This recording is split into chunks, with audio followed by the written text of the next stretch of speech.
was-was. Ya. Mari kita hati-hati saja. Was-was itu dari setan namanya khannas. Maka sering-sering kalau pagi, sore baca Qul a'udzu birabbin nas, malikin nas, ilahin nas, min syarril waswasil khannas, alladzi waswisu fi sudurin nas minal jinnati wan nas. Untuk menjaga diri kita dari keburukan ciptaan-ciptaan Allah, virus apapun itu ciptaan Allah, walaupun dikaryakan manusia. Ya, kita baca juga surah Al-Falaq ya. Qul a'udzu birabbil falaq min syarri ma khalaq. Aku berlindung kepada pencipta cahaya di subuh hari. Min syarri ma khalaq, dari keburukan yang Dia ciptakan. Ini kita agak sedih, beberapa orang-orang kedokteran itu meremehkan doa. Ya. Oh, virus nggak bisa dihadang dengan doa. Siapa bilang? Ya. Dulu Khalid Ibnul Walid tidak hanya virus, itu racun. Racun nggak tembus di badannya cuma dengan bismillah. Khalid Ibnul Walid. Tapi para ahli doa nggak boleh sombong juga. Masa orang doa sombong? Masa orang doa takabur? Jadi ini dua hal gak usah dipertentangkan. Orang-orang ahli kedokteran cukup berbicara tentang penyakit fisiknya, ya kita ahli agama berbicara tentang hal-hal yang ruhaninya, yang batinnya. Ya. Jadi saling menguatkan seharusnya, bukan saling menyalah-nyalahkan. Maka tidak benar juga yang mengatakan bahwa COVID itu konspirasi saja gitu ya. Enggak ada sebenarnya, itu enggak benar juga. Ada. Kita udah nyaksiin kok, bahkan kita juga alumni kok ya. Pak Mirwan udah alumni kan? Tuh, harus ada reuninya ntar Pak. Saya membawa dua teks sebenarnya, satu Sunan Abi Daud, yang kedua Al-Bidayah wa Nihayah. Di situ ada kisah penting walaupun cuma 2 halaman ya. Hadis mengenai atau kisah mengenai Dajjal kan di akhir zaman. Nah, sebelum masuk ke akhir zaman, hadis akhir zamannya nanti kita buka Sunan Abu Daud. Abu Daud ini punya kitab namanya Sunan Abi Daud. Ini bukan Sunan bahasa Indonesia. Susunan. Bukan itu ya. Ini Sunan jamak dari sunnah, nama kitab. Sunan Abi Daud, peringkatnya di bawah Bukhari, Muslim, Abu Daud. Ini nomor 3. Jadi nanti tentang akhir zamannya ada sekitar 6 hadis atau 7 hadis mengenai akhir zaman yang kita bacakan.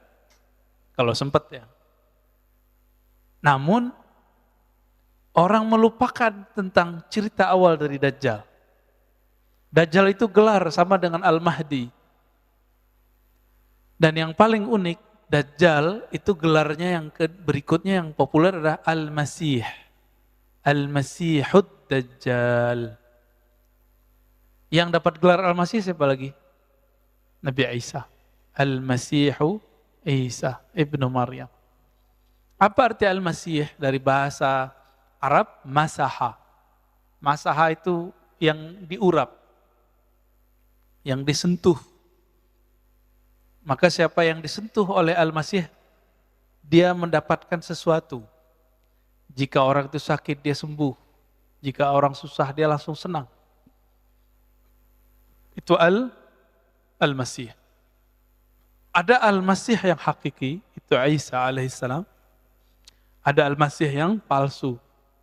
Sesuai namanya Dajjal. Dajjal itu artinya pembawa kepalsuan. Yang paling banyak kepalsuannya, kebohongannya. Lalu orang-orang bertanya, Dajjal itu sosok atau simbol? Jawabannya apa Pak? Simbol doang. Dajjal itu dua-duanya, simbol juga sosok. Jadi jangan dipisah-pisah. Ini memisah-misah ini yang berbahaya. ya, menjadi ilmunya nggak utuh. Simbol, maka disebut fitnatud dajjal, itu simbol kekacauan yang disebabkan oleh si pembohong, berita hoax, konspirasi, ya, beritanya lebih besar dari faktanya. Nah, ini bagian dari fitnatud dajjal. Ini siap-siap nih Pak, ini kita kan Delta udah menyebar di Indonesia ya. Waktu saya pulang dari Jambi akhir bulan lalu, itu di bandara banyak orang-orang Eropa, Pak. Banyak orang Eropa. Saya curiga, kita curiga, beberapa bulan ke depan Eropa meledak. Kan sekarang mereka lagi santai ya. Lagi santai, main di pantai, di mana-mana. Di mall gak pakai masker kecuali di ruangan. Ini nanti tinggal tunggu aja, karena mereka mau masuk winter ya. Tapi semoga Allah jaga siapa yang layak dijaga. Ya. Amin ya rabbal alamin. Kisah Dajjal, ternyata Dajjal itu ada beberapa namanya. Ada nama kecilnya yaitu Musa bin Sam'un. Namanya Musa juga. Ada gelarnya Samiri, karena dari negeri namanya Samara. Ini Samara yang mana? Ini juga kita bingung. Samara yang di Yerusalem, adakah di sana Samara atau yang dari daerah Irak? Ya, wallahu a'lam. Nah, ayahnya Musa bin Sam'un itu Sam'un. Ini beda dengan Samson Pak ya, jangan dicocok logiin. Sam'un ini punya istri, mereka dua-duanya mohon maaf belum dikaruniai anak alias mandul. Udah berobat, gak sembuh-sembuh. Tiba-tiba ada iblis menyerupai seorang yang sakti, mandraguna. Si iblis ini ngomong, kamu kalau mau punya anak, lakukan ritual berikut. Jadi ritual-ritual begini emang dari dulu sudah ada. Lakukan, mohon maaf ya, hubungan suami istri di kuil setan. Ada kuil setan Pak di Samara itu. Dulu ada berhala banyak di kuil tersebut. Karena dia sudah ngebet mau punya anak, ditanya mulu sama orang, kamu payah gak punya anak gitu, mandul gitu. Jadi stres. Akhirnya mereka datanglah. Jadi orang-orang yang stres, orang-orang yang kepepet, itu emang daya tawar keimanannya itu jadi rendah. Ya. Jadi mudah terpedaya. Orang sakit sama Pak. Karena pengen sembuh, akhirnya bernyekutukan Allah Subhanahu wa Ta'ala. Datanglah ke sana, lalu melakukan apa yang disarankan si dukun iblis itu. Dia tidak baca doa, maka disitulah yang dikatakan Nabi. Iblis alias Azazil menyertainya dalam melakukan hubungan suami istri. Hamillah perempuan, tapi itu bukan anaknya Sam'un. Zahirnya anaknya Sam'un, batinnya anak Azazil atau iblis. Azazil ini iblis yang dulu goda Nabi Adam, Pak. Udah tua itu iblisnya. Namanya apa tadi? Azazil, cakep ya namanya. Jangan dikasih ke anak Pak ya. Azazil gelarnya iblis. Jadi dalam bahasa tertentu ada nama, ada gelar.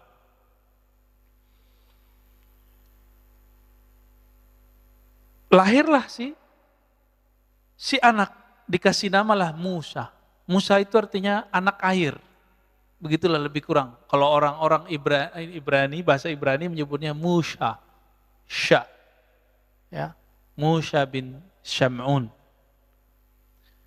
Anak air, jadi mirip dengan Nabi Musa bin Imran. Nah, Nabi kita namanya Nabi Musa bin Imran. Beda ya, sama-sama di air, dihanyutkan di air. Bedanya Musa bin Sam'un ini, negeri Samara itu mengalami bencana banjir.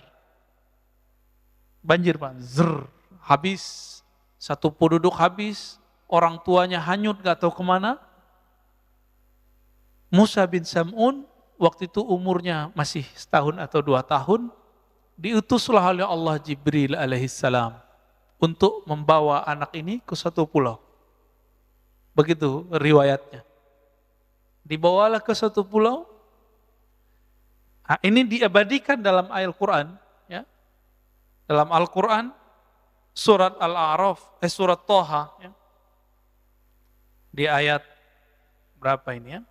96 kali ya. 96 apa 97.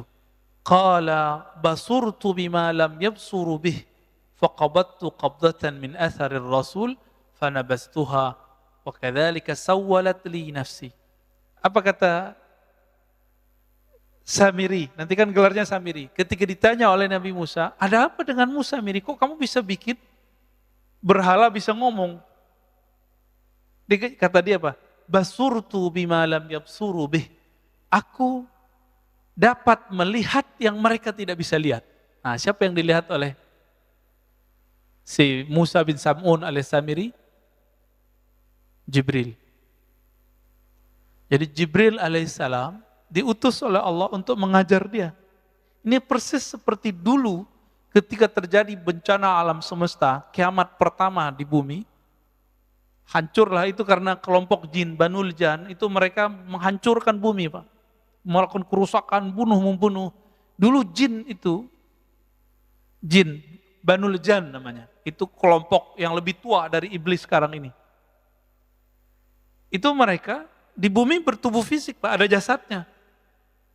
Melakukan kerusakan di muka bumi, maka Allah kiamatkan bumi. Kiamatnya kiamat kecil. Maka larilah mereka ke pohon-pohon, ke gunung-gunung, begitu di hadis riwayat Imam Al-Hakim. Larilah ke laut, larilah ke sungai, larilah ke gunung-gunung, larilah kalau yang bisa bersayap, lari ke awan. Bumi hancur. Ya. Di saat itu terjadi banjir bandang juga di muka bumi. Allah utus juga Jibril untuk menyelamatkan anak jin namanya Azazil. Persis ceritanya. Ya, ini bukan dongeng loh Pak ya. Jangan antum tuduhannya dongeng, ini kajian hadis, kajian riwayat. Tapi ada yang Israiliyat, ada yang tidak. Karena ini sumber cuma ada di Israiliyat, kita ambil Israiliyatnya. Ada yang tidak Israiliyatnya, ya nanti yang hadis Abu Daud tadi. Maka Azazil ini yang mendidik siapa? Sama. Jibril juga diajarinlah zikir, berzikirlah dia. Berhasil naik langit 1, berhasil langit 2, itu ribuan tahun si Azazil berzikir. Sampai kemudian ke langit ke-7 dan diizinkan kemudian menjadi penjaga surga. Menjadilah dia selevel dengan malaikat. Si Azazil. Jadi mirip-mirip cerita Sunggokong ya. Beda Pak. Ya, cuma kalau ada mirip-mirip barangkali dulu emang ajaran-ajaran yang ada di China itu emang inspirasinya dari sini juga. Ya. Diizinkanlah Azazil memimpin ibadah ahli surga. Di belakangnya malaikat, dia di depan. Tinggi nggak tuh posisinya? Nah itu si Azazil. Yang dia kemudian punya anak-anak jasad namanya Musa. Atau alias Samiri, gelarnya Dajjal. Itu dia. Jadi orang itu ada nasab jasad, ada nasab batin. Ini nasab batinnya dia. Maka kalau menikah harus baca, ya, belajar tuh doanya, biar nanti nggak kerasukan. Kerasukan tuh nggak mesti kesurupan, ya. Kerasukan setan ketika kita bersyahwat tapi tidak dengan nama Allah Subhanahu wa Ta'ala. Pendek cerita, dibawalah Samiri, Musa bin Sam'un Samiri ke satu pulau, diajarkan dia. Itu Samiri, ini jarang riwayat menyebutkan. Dia itu susah jalan Pak. Jadi perkembangannya itu lamban. Maka dari hadis Abu Daud, ini disebutkan ya, bahwa Samiri itu qasirun. Inna masihat dajjal rajulun qasirun afhaj ja'dun a'war matmusul ain laisa bina ti'atin wala jahra. Si Musa bin Sam'un alias Samiri, al-Masihud Dajjal, Dia matanya belean. Jadi bukan seperti yang diimajinasikan orang satu mata gitu ya. Bukan. Itu ilustrasi aja. Ilustrasi seniman. Matanya dua, cuma satunya belean Pak, atau belean enggak Pak? Ya. Dia itu sampai berapa tahun gak bisa jalan. Tapi tetap diajarin oleh Jibril, diajarin zikir. Nah, matanya tuh belean dua-duanya. Ketika umurnya 7 atau 10 tahun, itu matanya satu kebuka. Satu bagian kiri. Yang kanannya masih tertutup sampai saat ini. Gitu. Jadi ini tuh kayak ada yang nempel terus di sini tuh. Di mata dia. Dan itu permanen, gak bisa diapa-apain. Nah, berkat zikir-zikir yang diajarkan oleh Jibril alaihissalam, maka saktilah itu si Musa bin Sam'un alias Samiri. Maka dia mampu melihat yang tidak bisa dilihat orang awam. Ini ayatnya ya. Qala basurtu bima lam yabsuru. Aku mampu lihat yang mereka tidak lihat. Apa yang dia lihat? Dalam tafsir Ibnu Katsir, kemudian di Bidayah wa Nihayah dikatakan, Ra'aitu Jibril. Aku melihat malaikat Jibril. Ini dalilnya nih. Dan ini bukan cocok logi Pak, emang begitu. Di pulau itu kemudian dia menjadi dewasa, tapi seperti yang dikatakan tadi, jangan dibayangkan Dajjal itu gede badannya. Enggak, tapi dia keker Pak.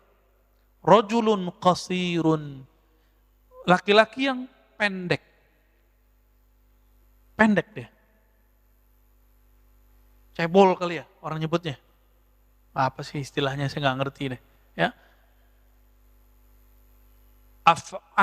Afhaj ja'ad ya. Jadi jidatnya itu kecil ya. Jidatnya itu. Awar matanya satu. Ya belean itu ya. Matmusul ain laisa bina'in. Ini tanda kalau dia ini bukan Tuhan. Nanti kan dia ngaku Tuhan Pak. Urusan mata aja dia nggak bisa urus, masa dia ngaku Tuhan. Ya. Lalu kemudian karena kesaktiannya itu dengan nama-nama Allah yang Allah kasih. Jadi Jibril itu memberikan ajaran, harapannya si Samiri ini bisa menjadi hamba Allah. Tapi ternyata nggak berhasil. Di pulau itu siapa yang lewat dia bunuh, ada binatang dia bunuh, memang sadis. Siapa yang ganggu dia dibunuh, siapa yang nasihatin dia dibunuh. Cuma Jibril doang yang gak berani dia lawan. Maka berhasillah dia kemudian dengan kesaktian-kesaktian itu, mungkin lewat perahu segala macam, sampailah dia di daratan. Ya. Pada masa Nabi Musa, dia datang ke negeri yang dimana Bani Israel datang ke sana. Ketika Nabi Musa alaihi salatu wassalam pergi berkhalwat ke Goa Tursina, 40 hari ya, ingat-ingat nih 40 hari. Dalam masa 40 hari itu, Samiri sanggup menyesatkan semua Bani Israel kecuali cuma beberapa orang. Yang dititipkan waktu itu siapa? Nabi Harun. Nabi Harun sanggup nggak? Enggak. Maka dalam surah Al-A'raf dari ayat 148, 154, Toha 83 sampai 98 itu diceritakan bagaimana Nabi Harun diancam untuk dibunuh. Kamu macam-macam bunuh gitu. Nah, Nabi Harun ini yang jenggotnya panjang, Pak. Ini yang kita ceritakan beberapa bulan lalu yang mereka gagal paham kelompok sebelah ya. Itu pujian itu, tapi mereka salah paham. Nabi Harun jenggotnya panjang. Kayak sufi-sufi sekarang juga. Jenggotnya panjang, Pak. Ya. Ini yang sekarang dipakai oleh Yahudi Ortodok. Apa itu penghinaan? Di mana saya menghinanya? Karena mereka memotong dan niatnya emang ingin memfitnah kita. Tapi ya sudah kan saya udah maafin, Pak, dan saya minta maaf. Untuk apa keras-kerasnya? Tapi mereka tetap bully, ya biarin aja. Kita nggak ada urusan. La nakhafu laumata laim. Kita nggak takut dicaci maki. Itu diajak debat sedikit sama teman saya langsung diblokir. Kita dicaci maki tiap hari nggak ada kita blokir, kita biarin aja. Ya.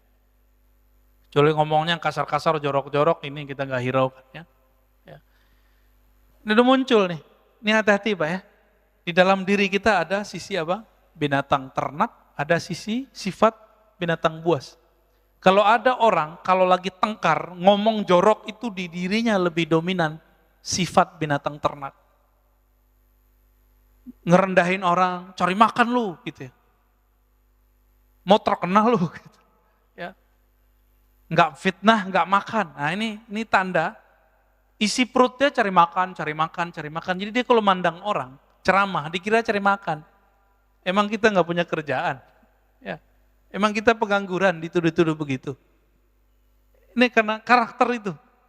Bapak jalan nih, ngelihat ada orang laki perempuan jalan Pak. Terus kita mikir, wah habis mojok nih. Otak kita yang jorok Pak. Otak kita jorok, kita tuduhkan kepada orang. Jadi sebenarnya kita lagi membaca diri sendiri. Nah, hati-hati di situ ya. Kalau karakternya buas, ini cari lawan terus. Kata-katanya kasar, anjing lu, ya, bunuh lu. Tuh kalimat-kalimat begitu.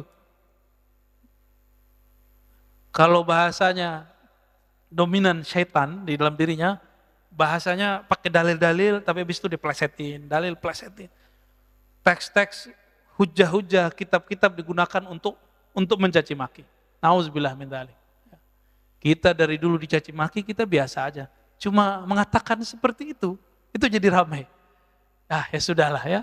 Maka teman-teman para pejuang Ahlus Sunnah, gak usah khawatir kalau di fitnah-fitnah itu biasa aja. Ya. Nah ini bagian dari fitnatut Dajjal. Nah teman-teman yang melakukan Allah, lalu Nabi Harun yang jenggotnya panjang, yang sekarang dilestarikan oleh Yahudi Ortodoks, ya berarti bagus dong jenggot ini. Bagus sebenarnya. Itu kemudian ditarik jenggotnya oleh Nabi Musa. Itu ada di surah Al-A'raf itu ya. Apa kemudian kata Nabi Harun? Ya. Wahai Musa, aku diancam bunuh oleh mereka. Nah, memang dari dulu ngancam-ngancam bunuh nih. Turunan-turunan mereka nih Pak. Ini gayanya begitu. Ayak tulu nih ya. Mereka ngancamku dengan pembunuhan. Ini gayanya dari dulu. Maka Nabi Harun pun tidak berdaya. Maka Nabi Musa alaihissalam memerintahkan kepada mereka untuk tobatnya dengan bunuh diri. Nah, coba perhatiin. Yang syirik tobatnya bunuh diri. Giliran datang ke Samiri, apa kata beliau? Ma khatbuka ya Samiri. Fama khatbuka ya Samiri. Begitu dalam surat Thaha. Kok giliran ke Samiri ngomongnya lembut-lembut amat? Karena Nabi Musa paham yang punya hak mengalahkan Samiri bukanlah beliau. Tapi umat Nabi Muhammad SAW lewat tangan Nabi Isa alaihissalatu wassalam. Oh berarti siapa yang membunuh Samiri? Nabi Isa. Nah, ini ceritanya di situ Pak. Karena Samiri tahu ajalnya ada di tangan Nabi Isa. Oke, berarti kan? Karena Samiri sadar bahwa ajalnya ada di tangan Nabi Isa, maka dia membuatlah penipuan konspirasi pertama terhadap Nabi Isa. Itulah terjadi pembunuhan terhadap sosok yang mirip dengan Nabi Isa. Jadi dia nyamar jadi murid Nabi Isa. Kenapa? Karena dia tahu dalam suratan takdir yang diperlihatkan oleh Allah melalui Jibril, yang membunuh kamu nanti adalah Al-Masih Isa. Dia ingin membunuh Nabi Isa karena ingin merubah jalan takdirnya. Itu Pak. Jadi yang coba-coba merubah jalan takdir ya pengikut Samiri. Jangan coba-coba. Mirip-mirip ya. Orang-orang yang menentang jalan takdirnya, inilah Samiri. Berhasil nggak dia?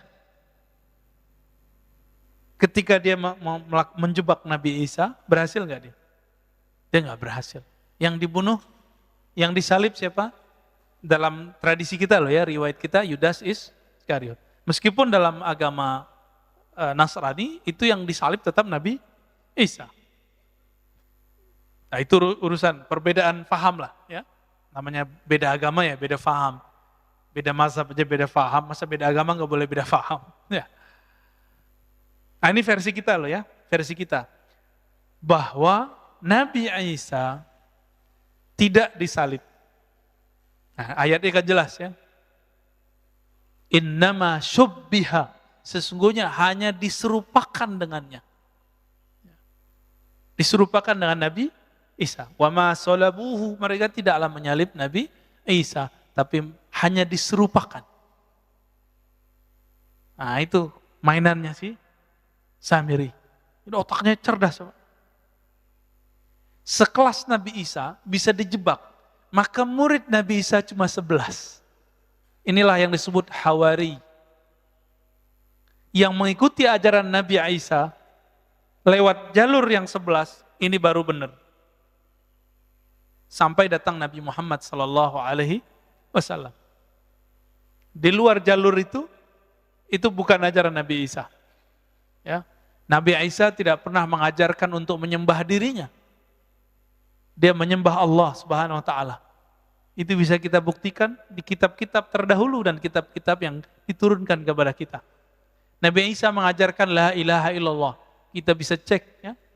Kitab terdahulu yang berbahasa Arab tulisannya la ilaha illallah. Nabi Isa disunat enggak, Pak? Nabi Isa disunat. Apalagi Nabi Isa sholat.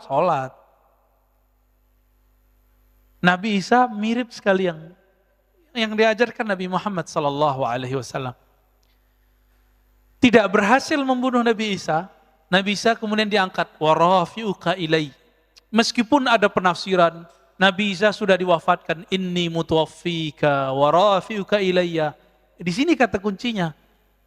Bahwa mutawaffi, wafat dalam bahasa Arab ada artinya tertidur, ada artinya disempurnakan, ada artinya kematian. Dari mana kita tahu bahwa Nabi Isa di situ tidak diwafatkan dalam arti kematian? Karena ada lafaz setelahnya wa rafi'uka ilayya. Sesungguhnya aku mewafatkan engkau hai Isa dan mengangkat engkau kepadaku. Itulah yang ditemui oleh Sayyidina Muhammad SAW di langit. Waktu Isra Mi'raj, benar. Ketemu ya? Waktu sholat di Masjidil Aqsa itu beliau juga hadir. Ketika naik ke langit, ketemu lagi Nabi Isa alaihi salatu wassalam. Jadi benar gak Allah ada di langit? Adanya para nabi di langit, Pak. Lihat hadis Mi'raj. Dalam Sahih Bukhari ada 5 riwayat berbeda-beda versi. Tidak ada satupun yang menyebutkan bahwa Allah di langit. Yang ada adalah ruh-ruh para nabi, orang-orang suci ada di langit. Yang ngaku-ngaku nyantri di langit, ketemu gak sama Nabi? Kalau enggak jangan ngaku ya. Kan ada nih orang ngaku, saya nyantri belasan tahun di langit. Ya, tinggal kita cek aja. Ketemu gak sama Nabi Isa? Nabi Idris? Karena syaitan gak bisa menyerupakan diri dengan para nabi. Karena dalam diri para nabi itu ada nur kenabian. Nur Muhammad sallallahu alaihi wasallam. Teman-teman yang melakukan Allah, lalu apa yang terjadi pada Dajjal ini? Samiri ini. Tiba-tiba hilang aja beritanya, Pak. Dia kira tugas dia selesai karena dia menganggap sudah membunuh Nabi Isa. Ternyata belum. Dapat kabar lah dia belum. Hilanglah riwayat tentang itu. Baru muncul kemudian riwayat Imam Muslim, Tamim Ad-Dari. Dia ini pelaut. Jadi pelaut di zaman Rasulullah, ini ada beberapa sahabat, salah satunya Tamim Ad-Dari. Tamim Ad-Dari bercerita bahwa beliau terdampar di satu pulau dan ketemu sosok berbulu. Maksudnya pendek, berbulu, keker gitu. Dan dia sedang dirantai. Ada makhluk namanya Jasasa yang membawa dia. Jasasa ini binatang melata yang kemudian ngajak dia ketemu. Dilaporkanlah pengalaman itu kepada Nabi dan Nabi membenarkan itulah si Dajjal. Dan di riwayat-riwayat yang lain, memang sahabat-sahabat tertentu dikirim oleh Rasulullah ke pulau tersebut. Cuma riwayatnya tidak sampai derajat sahih. Ya. Jadi ada sahabat-sahabat yang terus melihat itu. Berarti di zaman Rasul, Dajjal dibelenggu Pak, di satu pulau. Di mana pulaunya? Bukan di segitiga Bermuda Pak. Itu pulau dia, tapi itu bukan di situ. Pulau dia Pak, tapi bukan di situ ya. Jangan cocok logi. Tapi namanya kok Bermuda Pak ya, kayak bahasa Melayu ya. Bermuda.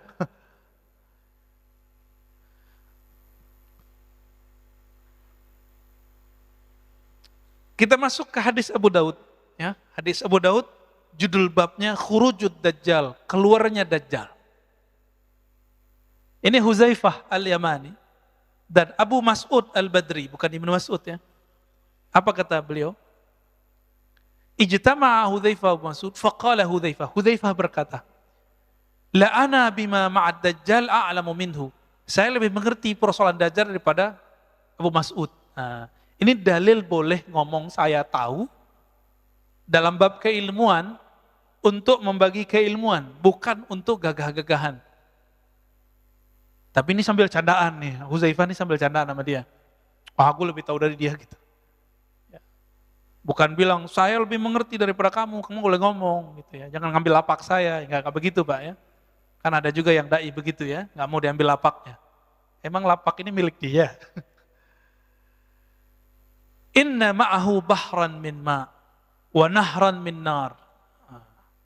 Sesungguhnya Dajjal itu mempunyai lautan air dan nahran min nar dan sungai api. Ini maksudnya apa ya? Nanti kita coba lihat. Falladzi tarawna annahu min nar ma'un. Yang kamu lihat itu adalah api, hakikatnya adalah air. Yang kamu lihat bahwa itu ma, itu adalah nar. Itu adalah, kamu lihat dia air, itu api. Kata Abu Mas'ud, hakadha sami'tu Rasulullah SAW. Saya juga mendengar begitu. Nah, ini penciriannya. Berarti Dajjal ini pembohong nggak? Airnya api, apinya air. Ini baru simbol. Ini baru simbol. Dalam hadis Imam Bukhari dan Muslim kita dianjurkan berdoa. Dan ujung doa itu wa'udzubika min fitnatil masihid dajjal. Aku berlindung kepadamu dari fitnah kekacauan al-masih ad-dajjal. Ini jelas, ini lafaznya. Fitnah. Fitnah itu ada pra kemunculan, ada saat kemunculan. Masih ingat tadi saya menyebutkan 40 hari Nabi Musa, dia sanggup menyesatkan Bani Israel padahal ada Nabi Harun, ada Nabi Yusha. Tapi sanggup dia kemudian menyesatkannya. Karena kesaktian dia, itu tidak ada pada Nabi Harun. Nabi Harun bukan bertinggal sakti, tapi dia nggak diberi kelebihan itu. Nabi Musa pun tidak boleh mengeksekusi Samiri, Dajjal. Lalu, di akhir zaman, Nabi mengatakan, berlindunglah kamu dari fitnah Masih Dajjal. Karena itu lama Pak.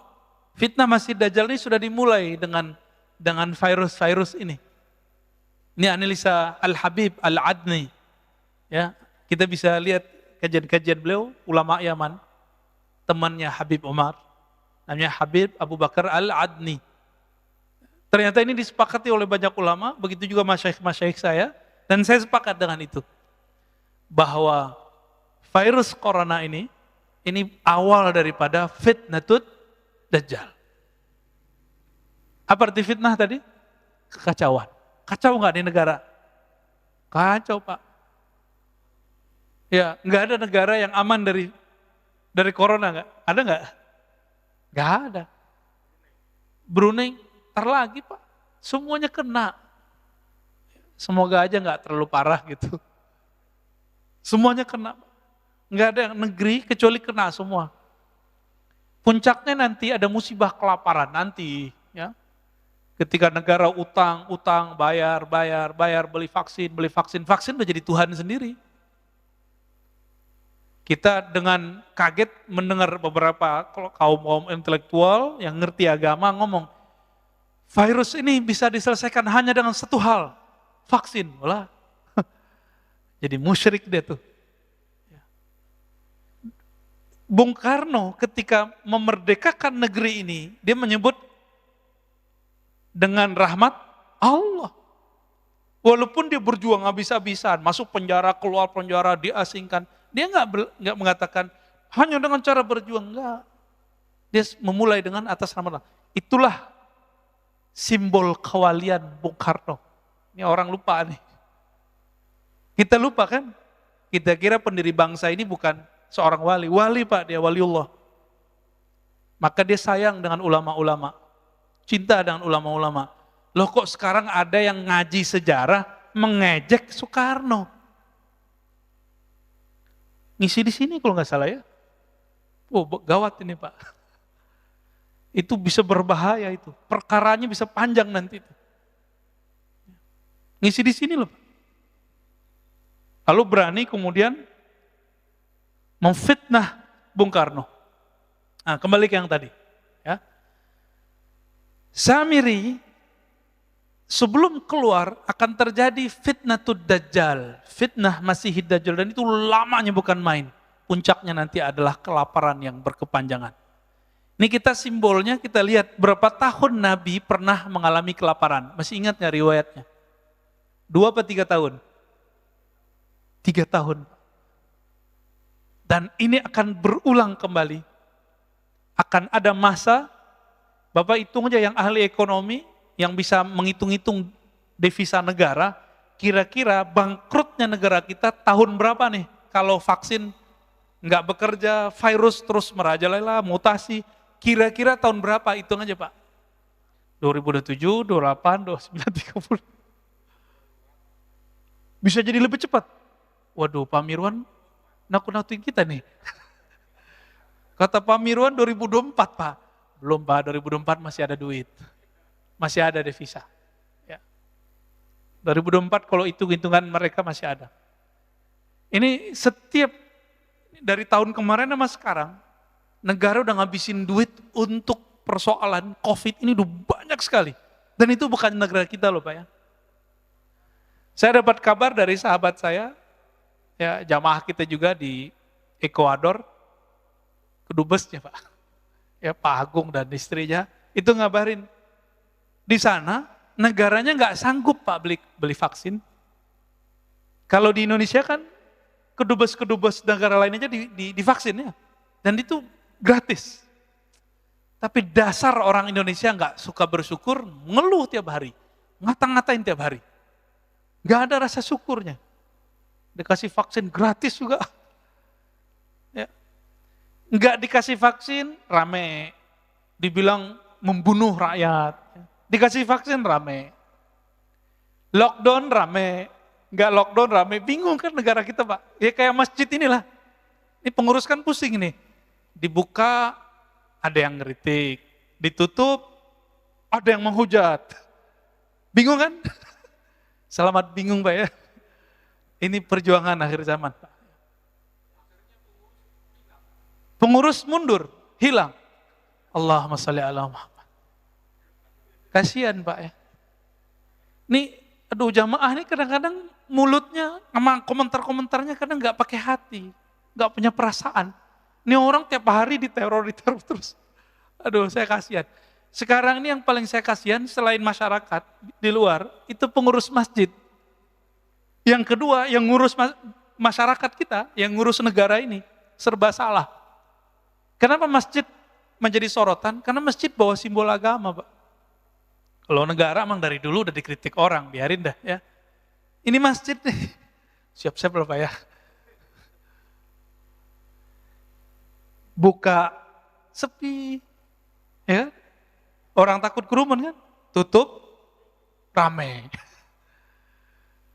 Maunya apa ini ya? Apa kata Nabi Muhammad SAW? Ma bu'itha nabiyyun illa qad andara ummatahu ad-dajjal al-a'war al-kazzab. Ala wa innahu a'war wa inna rabbaka laysa bi'awar. Wa inna baina 'ainaihi maktuban kafir. Ya, hadis ini sahih.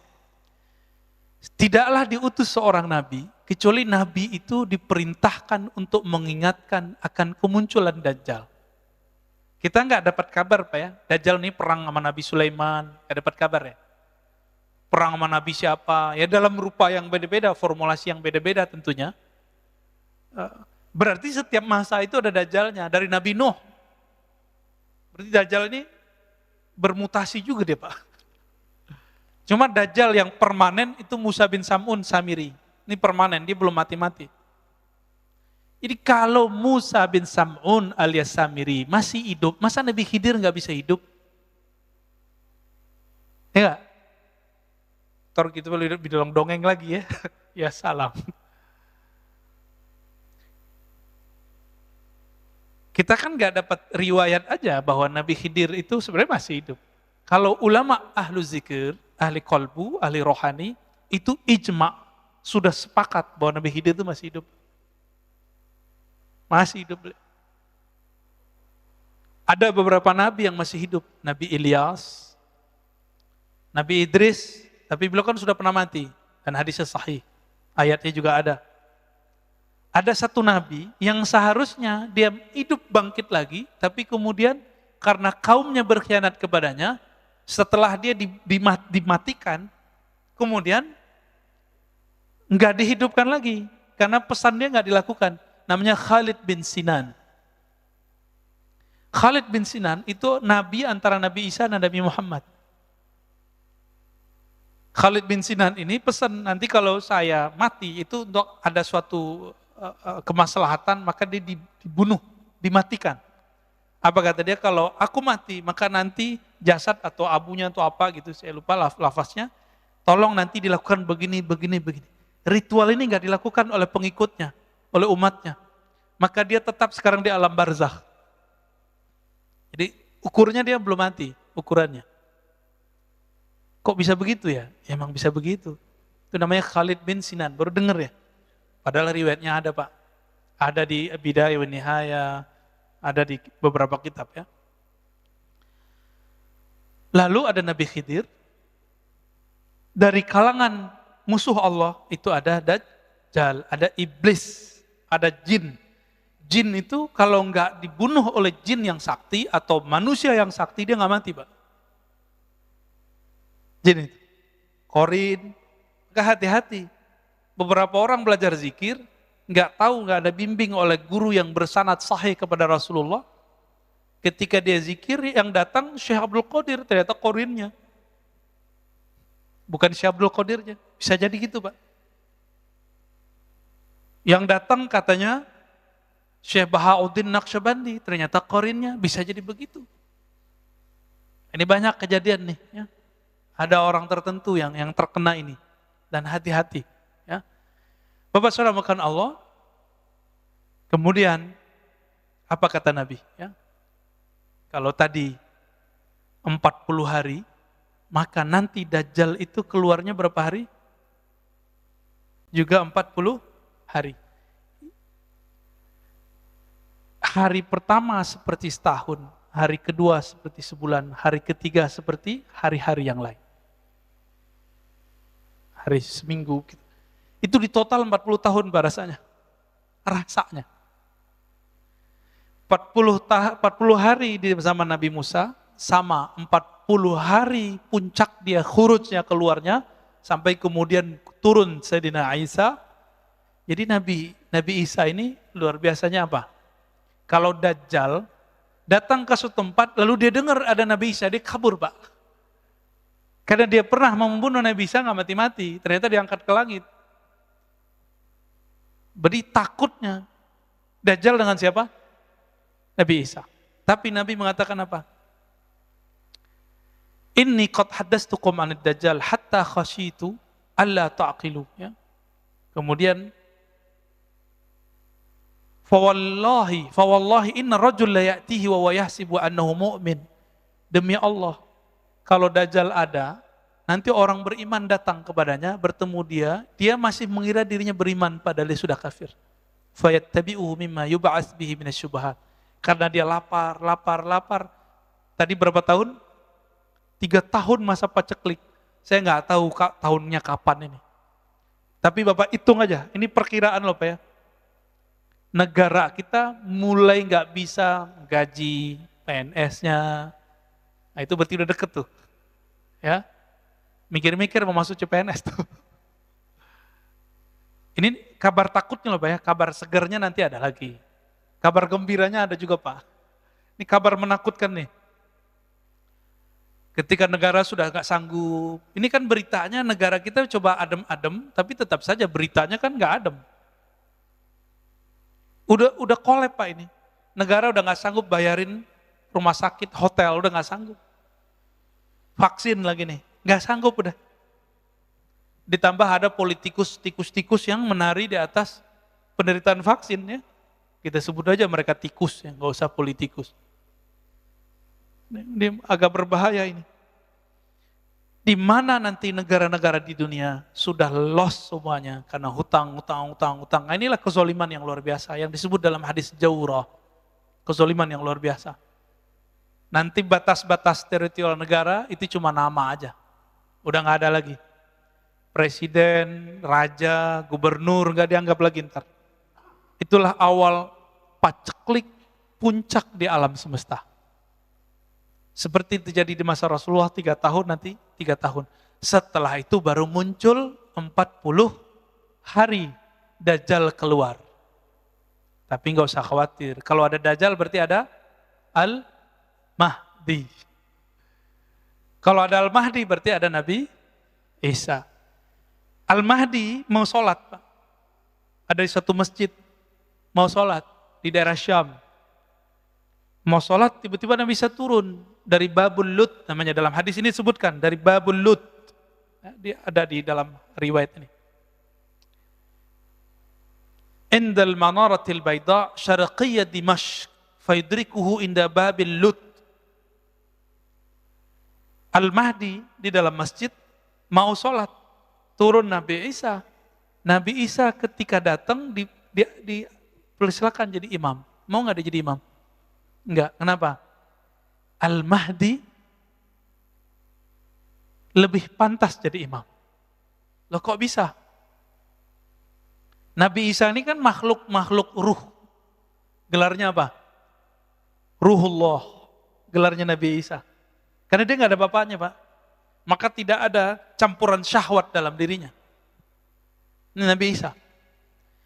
Nabi Isa ini kalau memandang sesuatu yang terlihat bukan fisik, yang terlihat batin Bapak ini isinya apa? Al-ulama warasatul anbiya, ulama pewaris para nabi. Ulama ini pewaris Nabi A, Nabi C, Nabi V. Tapi ada satu waris yang belum lengkap kecuali Imam Mahdi lah pewarisnya yang lengkap. Nabi Muhammad sallallahu alaihi wasallam. Jadi Nabi Isa, ini rahasianya nih hadis tadi, hadis Bukhari Muslim itu. Kenapa beliau nggak mau jadi imam? Ketika dia memandang sosok Al-Mahdi, yang terpandang oleh dia adalah nur Nabi Muhammad SAW dalam diri Al-Mahdi, lengkap. Walaupun sosoknya bukan Nabi Muhammad, tapi nur yang terpanjang dalam dirinya, nur, enggak berani dia jadi imam. Dan Nabi Muhammad sudah menurunkan derajat semua Nabi yang turun setelah dia. La nabiyya ba'di, tidak ada lagi Nabi setelahku. Jadi Nabi Isa ketika turun pangkatnya bukan Nabi, walaupun beliau seorang Nabi. Dia jenderal bintang 4, tapi jabatannya udah gak ada, kira-kira gitu. Paham ya? Nabi Khidir, jenderal bintang 4, tapi jabatannya udah gak ada. Dia sebagai Wazirul Mahdi, Wuzara'ul Mahdi, penasehat Imam Mahdi. Kenapa? Imam Mahdi itu pewaris lengkap sempurna, sangat sempurna, Nabi Muhammad sallallahu alaihi wasallam. Kira-kira begitu. Jadi terlalu mulia kalau Dajjal dibunuh oleh pewaris Nabi Muhammad. Jadi siapa yang bunuh dia? Cukup Nabi Isa. Pedangnya nanti Imam Mahdi yang ngasih Pak. Ini dikasih ke Nabi Isa. Kok Nabi Isa bisa bunuh? Selama ini nggak bisa terbunuh. Ada rahasianya. Rahasia itu belum boleh dibongkar. Ya, Ada di beberapa kitab disembunyi-sembunyikan ya, nyempil-nyempil ada. Kenapa? Dajjal yang sangat sakti mandraguna itu tidak terbunuh-bunuh, nggak mati-mati. Ada rahasia dia dan ada kelemahan dia. Nah itu rahasianya dipegang oleh mereka ya, para aulia-aulia Allah itu. Jadi kita sabar-sabar aja Pak ya. Jadi ke depan mohon maaf, ini bukan kabar gembira. Jangan berharap virus ini hilang. Jadi jangan berdoa, ya Allah angkat virus, itu nggak sopan. Allah menghendaki virus ini berkembang untuk menguji kita semua. Panik, musyrik atau bagaimana? Semoga kita nggak panik, semoga kita tidak musyrik. Nanti tambah ke depan tambah sulit Pak, tambah sulit, tambah sulit. Yang nggak sanggup minta wafat aja sebelum itu. Ya. Tapi yang mau berjuang, ayo minta panjangkan umur ya Allah, jadikan kami berjuang dengan Imam Al-Mahdi, pewaris engkau di akhir zaman. Amin. Mau Pak ya? Mau lah. Tapi ada satu kata kunci, nanti kita bahas di bab Al-Mahdi. Siapa Al-Mahdi itu? Al-Mahdi sekarang udah muncul belum? Ini saya sering ditanya mengenai sosok namanya Muhammad Al-Qasim Al-Bagistani. Ini kita jawab sekarang Pak ya. Muhammad Al-Qasim ini salah satu orang yang bening kolbunya sehingga mendapatkan mimpi-mimpi yang bagus. Nabi mengatakan bahwa ru'yal mu'min ya, juz'un minan nubuwah. Mimpinya seorang mukmin itu menjadi satu bagian dari waris kenabian. Oke? Disebut dalam hadis la tabqa ya, minan nubuwah, ya, tidak tersisa dari ciri-ciri waris kenabian di akhir zaman illa mubasyarat, kecuali kabar-kabar gembira lewat mimpi. Tapi ingat, Imam Mahdi itu penandaannya bukan mimpi. Imam Mahdi itu persis seperti Nabi Muhammad SAW. Waktu kecilnya dibeleh dadanya oleh Jibril. Pasin aja semua, apa yang kejadian pada Nabi Muhammad, kejadian sama beliau, udah gitu aja Pak. Nabi Muhammad dibeleh gak? Dadanya, dibersihin gak? Tanya aja Muhammad Al-Qasim, dibeleh gak dadanya waktu kecil? Asli oleh Jibril gak? Gitu. Kalau enggak, berarti bukan beliau Imam Mahdinya. Beliau hanya mengabarkan. Beliau dapat sinyal, gitu. Kan beliau nggak pernah ngaku sebagai Al-Mahdi sekarang ya. Karena dia ngaku udah ketemu Allah ribuan kali, ketemu Nabi ribuan kali kan. Ya nggak ada masalah sama kita. Itu mah dikit.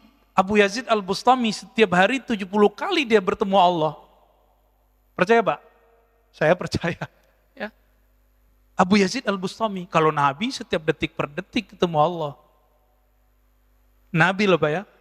Abu Yazid Al-Bustami setiap hari 70 kali ketemu Allah. Itu biasa ditulis di kitab, itu enggak ilmu yang tinggi, biasa aja. Kalau dihitung udah berapa ribu dia ketemu Allah itu. Enggak jadi Imam Mahdi itu Abu Yazid Al-Bustami. Abul Abbas Al-Mursi ketemu Nabi setiap saat Pak. Gimana Bapak mau percaya ini?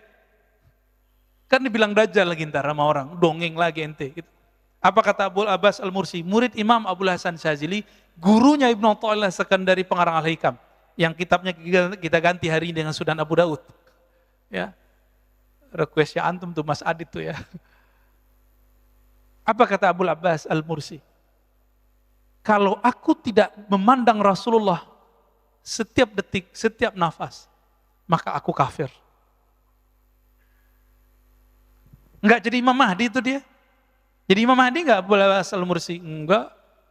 Maka saya yakin, jika Muhammad Al-Qasim ini wali Allah, jika dia wali Allah ya, dia tidak akan ngaku dirinya Al-Mahdi. Ya. Kalau dia mimpi, dia mendapatkan kabar masa depan, itu namanya ilmul maqadir, ilmu masa depan. Itu baru satu pencirian Imam Mahdi. Dan tentara Al-Mahdi sama. Mimpi-mimpi begitu biasa Pak sama wali. Wali Allah itu biasa ngelihat masa depan. Biasa itu. Bahkan lagi zikir jaga, ngelihat tuh biasa. Dan itu bukan halu, asli. Karena bagian dari hadis Nabi tadi. Jadi jangan merasa kaget gitu. Ya. Nanti akan muncul beberapa orang yang mirip-mirip begitu, antum jangan panik. Imam Mahdi, kalau ember dibunuh orang Pak sekarang. Ya. Kalau Imam Mahdi ember nih, dibunuh orang Pak. Apa jadi dicerita, nggak mungkin. Apa dalilnya? Masih ingat kisah Abu Thalib ditegur oleh Bukhairah? Apa kata Bukhairah? Abu Thalib, kenapa ente bawa ini anak? Hazal ghulam nabiyun, ini anak nabi. Abu Thalib udah ngerti bahwa Nabi Muhammad itu nabi. Itu sebabnya saya meyakini Abu Thalib ini mukmin. Ya, ini akidah Ahlussunnah loh Pak ya, bukan akidah Syiah ini. Di akidah Ahlussunnah. Kita mengikuti salah satu murid dari Syekh Zahid Al-Kautsari, Syekh Al-Hasan kalau salah namanya. Dan beberapa ulama-ulama yang lain. Jadi Abu Thalib mengerti ini nabi nih. Oke? Karena dia mengerti ini nabi, apa kata Bukhairah? Jangan bawa ini orang. Kalau ketahuan ada tanda nubuat dalam dirinya, yaktuluhul Yahud, akan dibunuh oleh Yahudi yang sekarang kita sebut Zionis. Dibunuh pasti Pak. Ya mungkin sekarang nggak tahu nama intelijennya apa gitu ya. Mossad ke apa saya nggak ngerti deh ya. Pasti dibunuh Pak. Nggak mungkin dibiarin. Jadi kalau ada sekarang Imam Mahdi ngaku Mahdi, pastikan dia bukan Imam Mahdi. Di-upload lagi di YouTube ya kan? Kacau itu. Ada di Parung satu Pak ya. Kopiahnya hitam lagi kayak saya, kan lucu Pak. Ntar kita aja jadi Mahdinya ya. Bapak saudara makan Allah. Dajjal adalah sosok Musa bin Sam'un yang kemudian disebut Samiri, yang dulu Nabi Musa tidak punya hak mengeksekusinya karena dia tahu yang punya hak eksekusi adalah umat Nabi Muhammad. Itulah sebabnya Nabi Musa berdoa, ya Allah jadikan aku nabinya umat Muhammad. Enggak, kata Nabi Muhammad sallallahu alaihi wasallam. Terus gimana? Kalau gitu jadikan aku umatnya Nabi Muhammad. Maka nanti akan ada pewaris Nabi Isa di kalangan umat Nabi Muhammad. Jadi ulama tapi batin dia mewarisi Nabi Isa. Melalui orang inilah Nabi Musa berjuang. Kira-kira begitu. Nabi Musa di alam lain, dia di alam nyata. Dan saya tutup dengan sebuah hadis ya. Diriwayatkan oleh Imam Abu Daud. Nabi SAW ini juga ada dalam riwayat yang sahih. Mengatakan, Iyakhruj wa ana fikum fa ana hajijuhu dunakum. Seandainya Dajjal itu keluar, lalu aku bersama kalian, fa ana hajijuhu dunakum. Maka aku yang langsung menjadi hujjah yang akan menjaga kalian, menyelamatkan kalian. Wa iyakhruj, tapi kalau dia keluar, walastu fikum, aku tidak ada bersama kamu. Nah, ini kata-kata kunci nih Pak. Famru'un hajiju nafsih. Maka seseorang hendaklah berjuang dengan dirinya sendiri. Wallahu khalifati ala kulli muslim. Aku serahkan kepada Allah urusan hamba-hamba yang muslim. Ini kata kunci. Apa kata Nabi? Jika dia keluar, aku ada bersama kamu. Itulah Al-Mahdi Pak. Ya. Itulah yang disebut Al-Mahdi. Yahruj fa'ana wa ana fikum fa'ana hajiju. Jika dia keluar, aku bersama kamu. Mungkin gak Nabi berandai-andaiannya salah? Gak mungkin. Andainya dua nih. Jika aku keluar, aku bersama kamu. Jika aku keluar, aku tidak ada di sampingmu. Bukan berarti Nabi gak ada. Inilah yang disebut pewaris Nabi Al-Imam Al-Mahdi. Jadi jangan sembarangan nyocok-nyocokin Imam Mahdi, jangan ya. Imam Mahdi sekarang di Madinah, itu nanti bro ya. Imam Mahdi nanti di Madinah, di Mekah itu nanti. Nah nanti kita di next pertemuan kita bahas man huwal Mahdi, siapa Imam Mahdi, siapa namanya, apa namanya. Jadi ternyata yang benar itu apa namanya, bukan siapa namanya. Itu dua hal yang berbeda loh. Beda loh Pak ya, siapa dengan apa. Insya Allah ingetin saya nanti Mas Adit, kita akan bahas ke sana. Ya. Nanti kita tetap merujuk ke Sunan Abi Daud, dan saya pernah membuat daurah itu di Riau, full berbahasa Arab, dan tidak diposting ya. Tidak diposting oleh teman-teman di sana. Baik, lebih kurang itu Pak. Saya rasa cukup. Ada diskusi? Waduh Pak Dokter nih. Maaf Pak Dokter ya. Jangan clash Pak ya. Ada cross otoritas tar. Tafadhol Pak.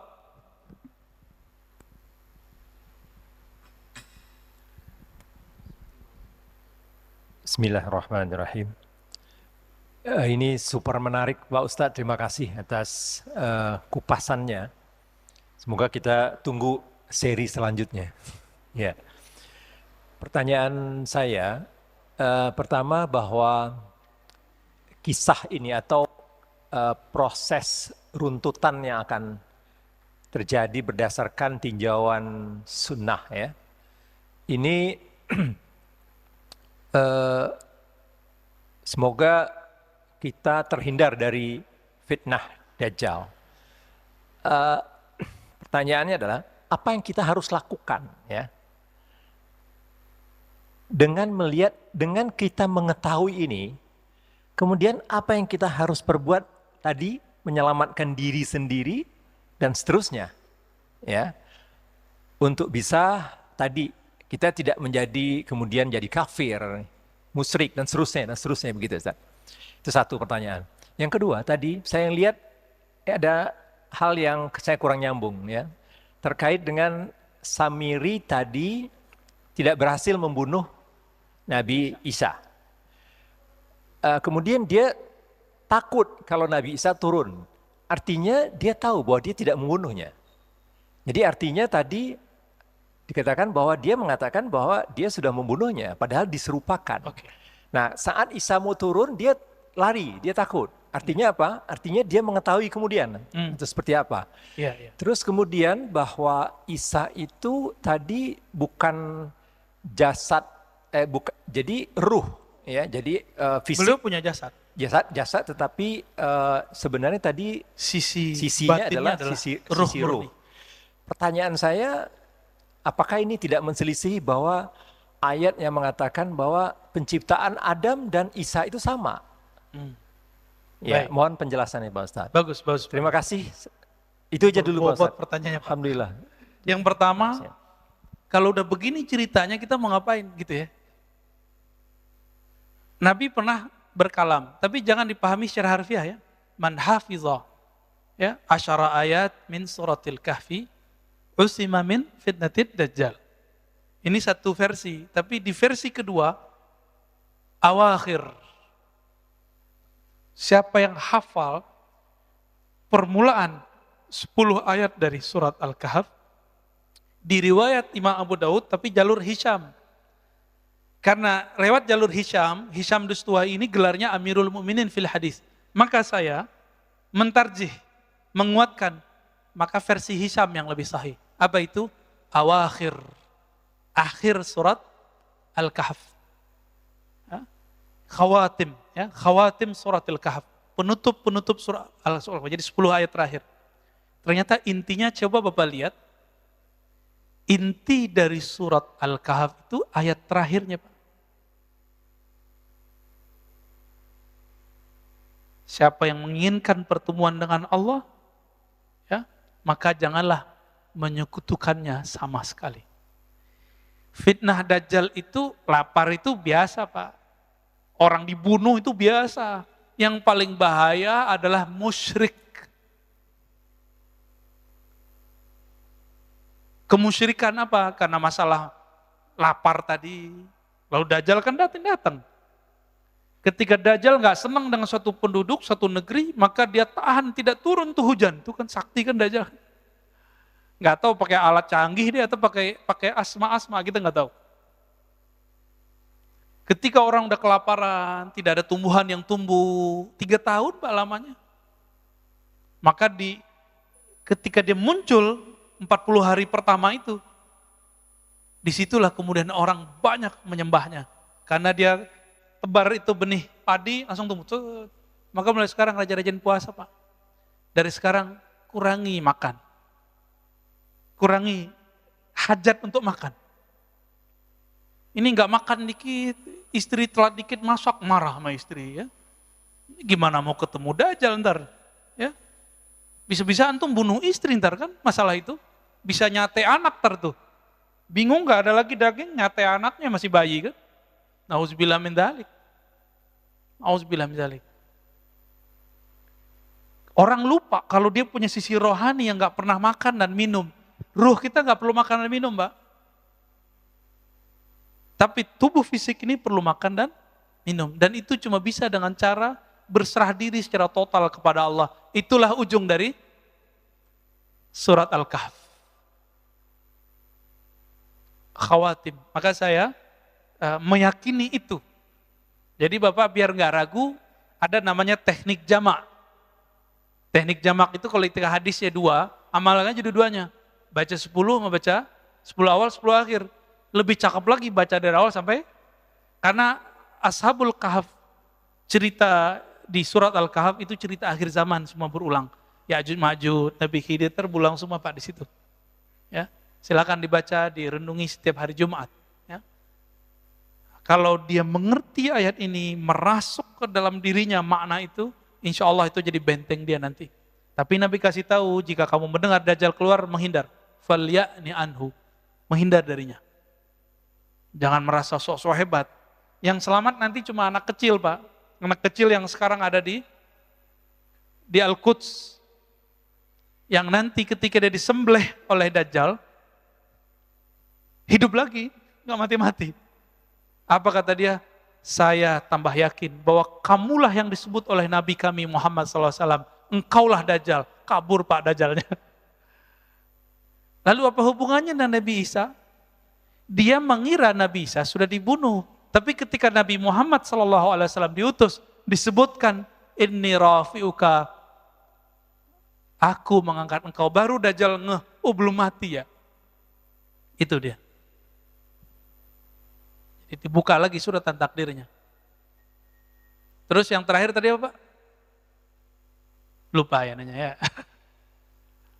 Saya lupa yang terakhir tuh. Ini kalau pertanyaannya 3 begini Pak, lupa kita. Ada yang mengingatkan? Oh penciptaan. Penciptaan Adam dan Nabi Isa itu sama, maksudnya dari tiada menjadi ada. Tapi beda. Kita ada ayah dan ibu. Beda nggak sama Nabi Adam? Nabi Adam ada ayah nggak? Ada ibu nggak? Nggak ada.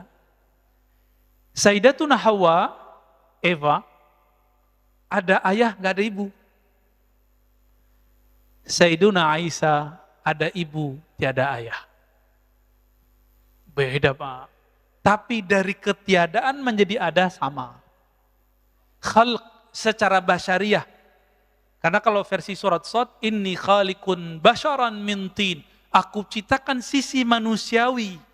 Adam, siapa lagi tadi? Isa, Hawa, kita sama semua. Tapi secara ruh itu beda. Itu beda ya. Maka Nabi Isa, karena beliau makhluk rohani murni, beliau tidak menyebut Nabi Muhammad, beda dengan Nabi Adam. Beliau menyebut inni mubasyiran bi rasuli ya'ti min ba'dismuhu Ahmad. Karena Ahmad itu adalah nabi azali istilahnya. Jadi ketika Nabi mengatakan aku sudah jadi nabi, Adam belum ada, itulah dia. Ahmad namanya. Nabi Isa karena dia ruhullah, dia memandang itulah Ahmad.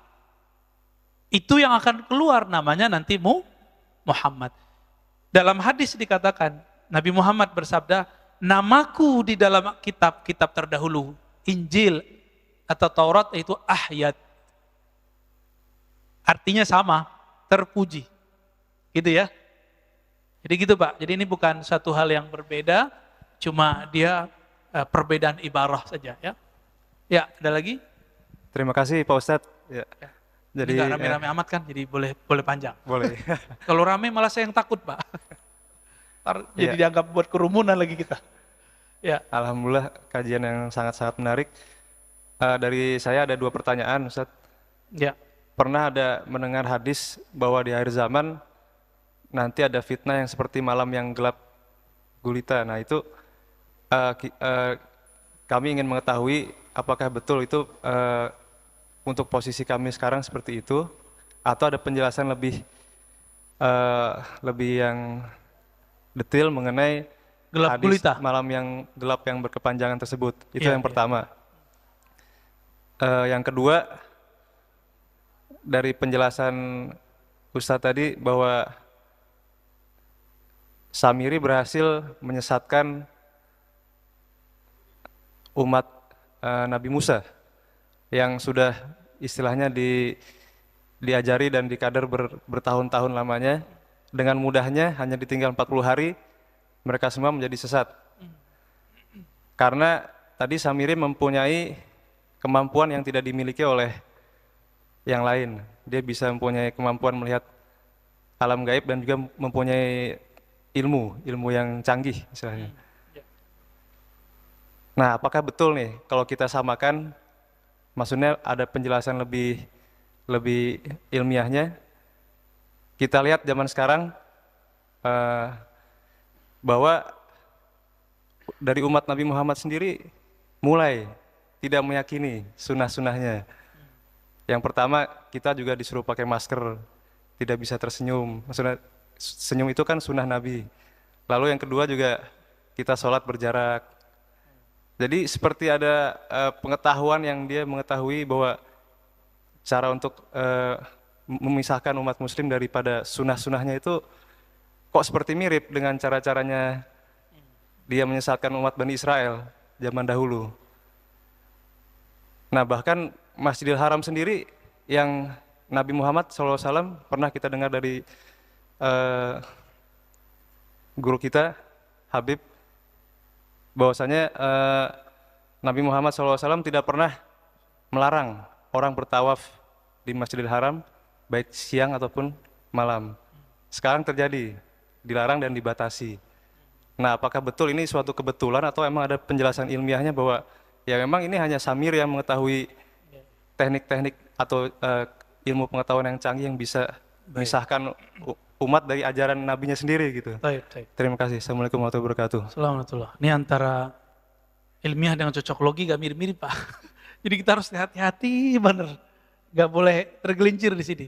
Yang pertama tadi tentang, lupa lagi. Hadis Oh akhir ya, zaman, malam. malam yang gelap berkepanjangan.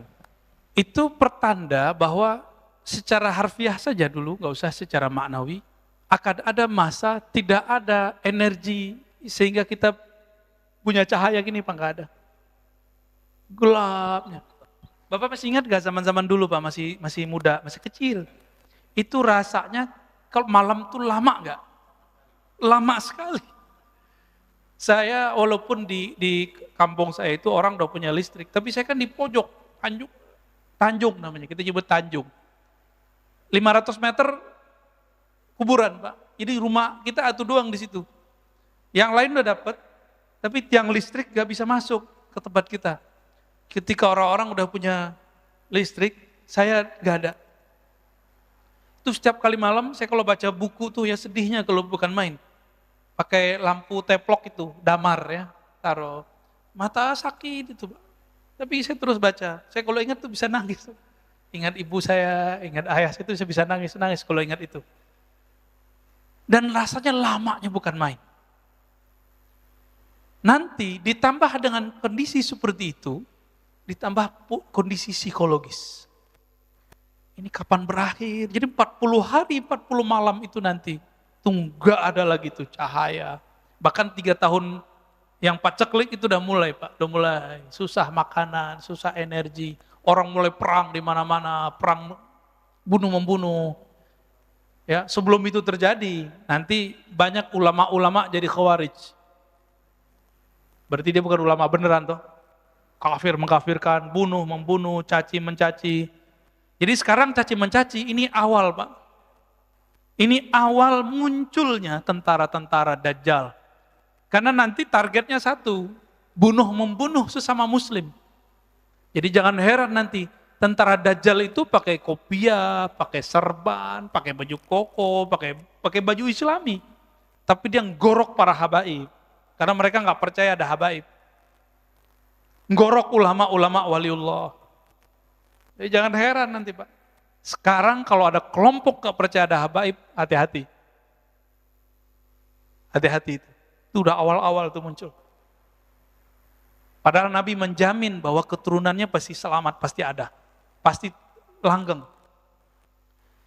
Dan itu sebenarnya ilham-ilham setan yang dikirim oleh Dajjal. Dajjal ini kan tahu bahwa Al-Mahdi itu keturunan Nabi Muhammad, maka sikat aja semua keturunan Nabi Muhammad. Hati-hati Pak ya.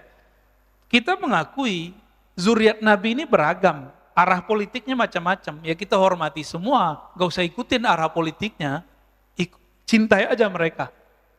Pasti ada yang pro Habib Fulan, ada pro Habib Fulan, ya kan? Ya nggak apa-apa. Yang penting kita hormat mas semua Habib. Siapa tahu dari kelompok dia, dari keturunan dia, ya kan? Wallahu a'lam. Jadi itu terjadi ketika musim semua nanti manual. Jadi cerita bahwa kan Ustaz akhir zaman udah banyak cerita ini. Ini ada benarnya, cuma yang nggak benar ini cocok logi tentang Imam Mahdi yang dari WA Yaman itu nggak benar itu ya. Kemudian Dukhon 2 tahun ini kan mereka mewaswaskan umat ini, itu yang nggak benar. Mereka cabut saja sedikit cocok logi itu, udah lurus tuh mereka itu udah nggak ada masalah sebenarnya. Cuma karena suka cocok logi, mungkin lagi mencari bentuk nih formulasi gimana sih? Ya kalau nggak kenal ciri-ciri Imam Al-Mahdi yang batin, cuma kenalnya yang zahir, jidatnya begini, hidungnya begini, antum bingung. Habaib dari dulu yang jidatnya lebar banyak, yang hidungnya mancung banyak. Jadi kalau pencirian Imam Mahdi zahir, lewat antum. Pencirian Imam Mahdi itu bukan lewat itu, tapi lewat yang tadi. Iyakhruj wa ana fikum fa ana hajijuhu. Jika dia keluar, aku bersama kamu. Ini aku bersama kamu ini yang penting. Aku ada di antara kamu. Kenali ciri-ciri pewarisnya ini. Sekarang belum kelihatan Pak. Kalau sekarang obral beliau Al-Mahdi ya lewat, dibunuh ntar. Ya, yang aku Mahdi jadi tangkap-tangkapin sekarang enggak.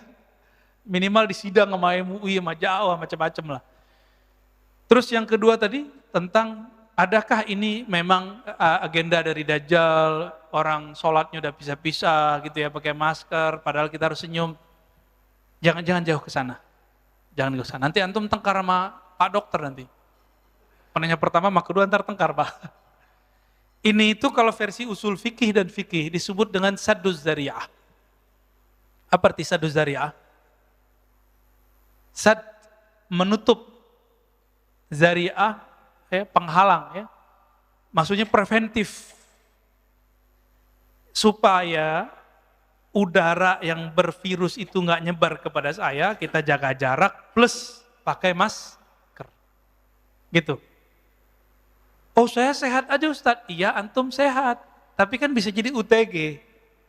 Gitu. Maka kita hormati orang-orang yang pakai masker di tempat yang bermasker. Di luar itu ya sudah nggak apa-apa. Ada beberapa masjid nggak ada pakai masker Pak, biasa-biasa aja. Tapi mereka di sana mati juga tiap hari biasa aja. Tiap pagi dari innalillahi wa emang ada.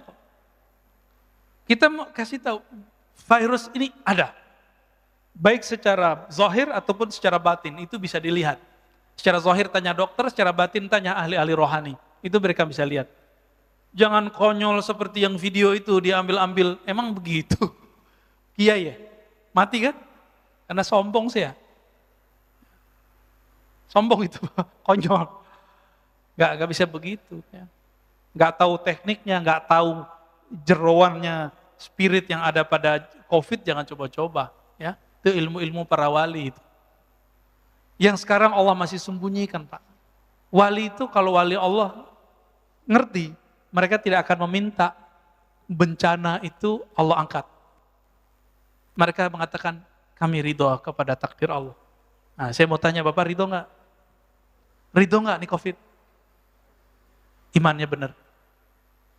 Lengkap sudah rukun imannya. Ini baru COVID loh Pak ya. Nanti ada zaman kelaparan, ridho nggak? Serius nih. Ingat-ingat lah ya kalau umur kita panjang, ada masa nanti susahnya bukan main. Siap nggak?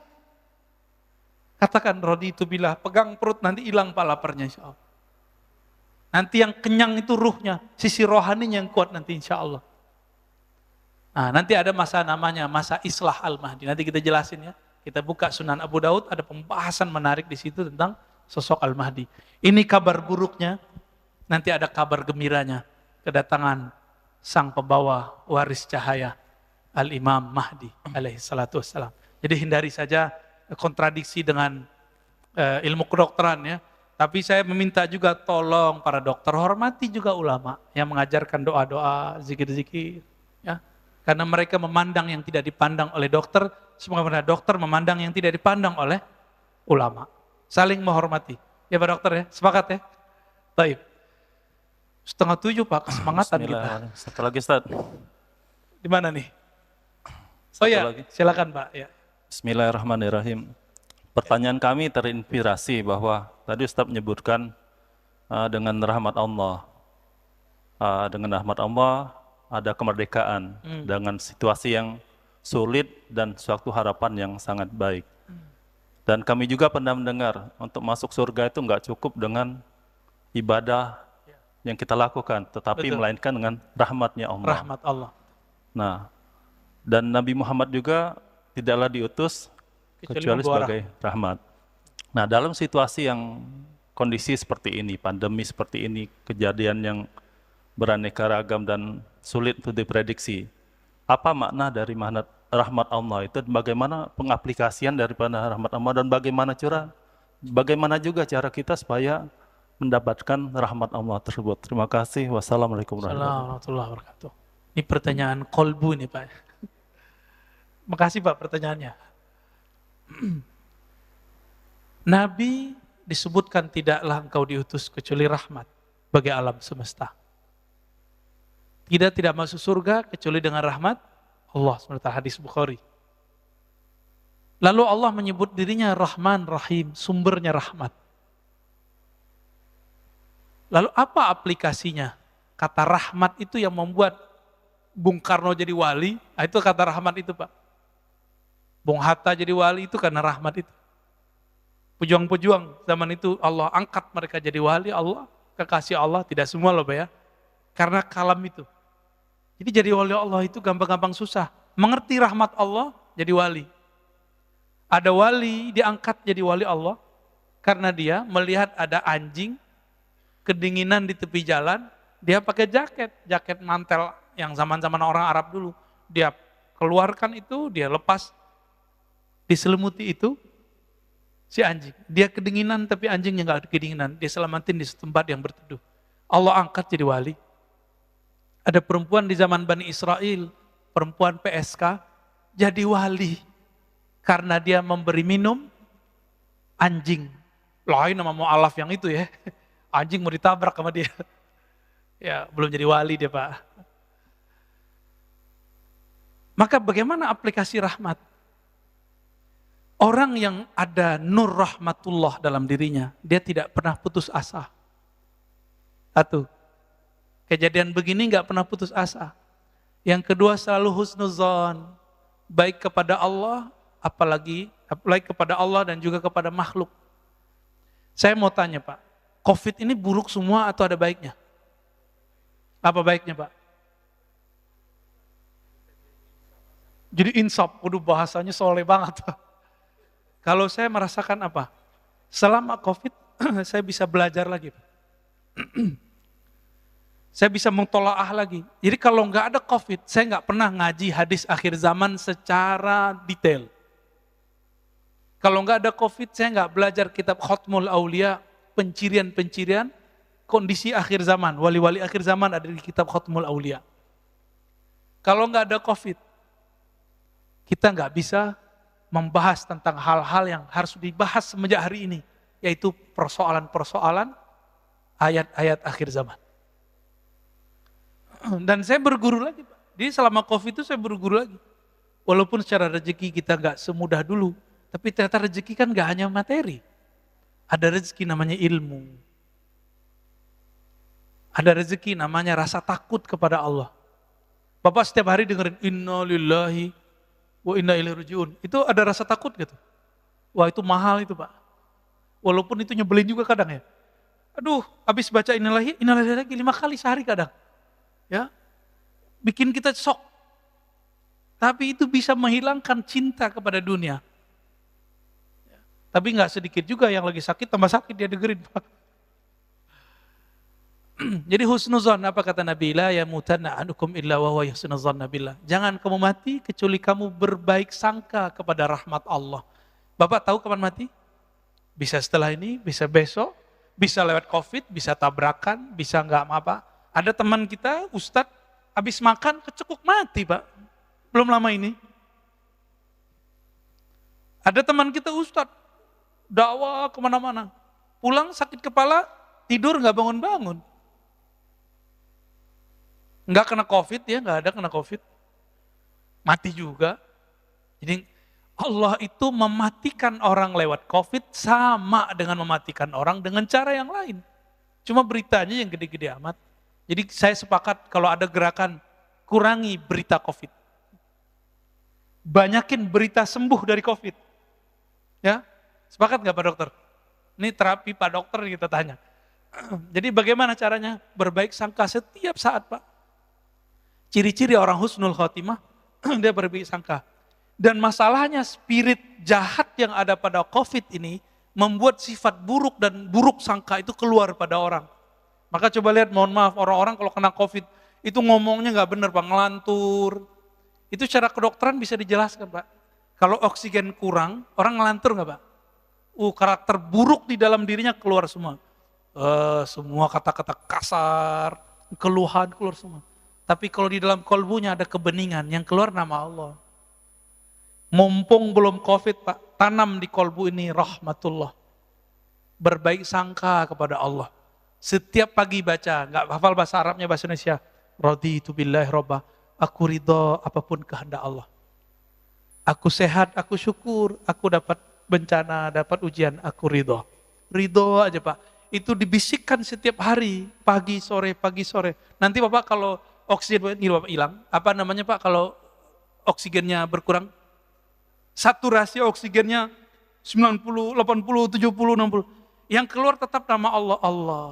Ini kayak imam kita nih, imam kita yang Jumat kemarin. Sakit yang keluar apa? Quran aja kan. Karena batin dia isinya Quran. Tanya rahasianya tuh ke imam kita yang Jumat kemarin. Ya. Imam yang lain juga bingung kok dia bisa begitu. Ya kira-kira gitu Pak, tanam rahmatullah dalam diri. Itu yang ringkas Pak, kalau yang ribetnya banyak.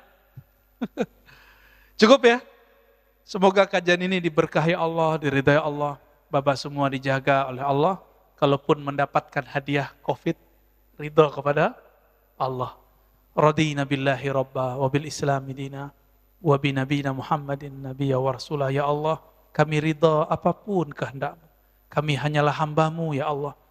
Maka terimalah kami dengan penuh ridhamu ya Allah. Raditu billahi rabba, ya Allah kami ridha kepada Engkau sebagai Rabb kami yang mengatur hidup kami. Wabil islami dina, dengan Islam agama penyerahan diri, agama yang berhusnuzan, berbaik sebagai Engkau sebagai agama kami. Wabi nabiyina Muhammad nabiyya wa rasulah, dan sebagai sosok Muhammad.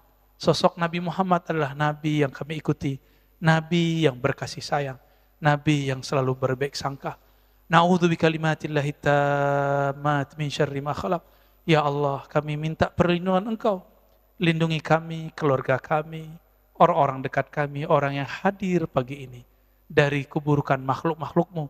Wa min ghadabik wa min iqabik, dari kemurkaan-Mu. Wa min kulli syaitanin marid, dari syaitan